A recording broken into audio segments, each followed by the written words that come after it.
كان الدش كل شوية يقطع وأنا بطبخ، لحد ما جبت الشيخ تيك وبقيت بتفرج على التمثيلية التركي والإشارة ما بقتش تقطع. احنا في الشيخ تيك رجع لها الإشارة من فوق السطوح، وهي دلوقتي بتطبخ وهي مرتاحة وبتتفرج على التمثيلية. أنا برجع الإشارة وتبقى تمام، والعميل ما يسمعش تاني كلمة لا توجد إشارة. احنا في الشيخ تيك بنظبطها من أول لمسة. هو ازاي الدش عنديك شغال كده؟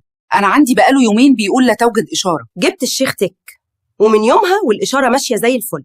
شفتي كده الإشارة تمام. لو عندك نفس المشكلة كلمنا على 019634883 ده. انا هبعت الرقم لجارتي دلوقتي حالا. أيوة يا شيخ تيك، الطبق باظ ومش عارفين نتفرج على حاجة خالص.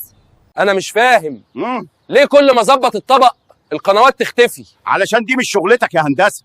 كلم الشيخ تيك وسيبك من البهدله. كلمت الشيخ تيك على 019634883 ومن ساعتها الإشارة ما قالتش ولا مرة لا توجد إشارة.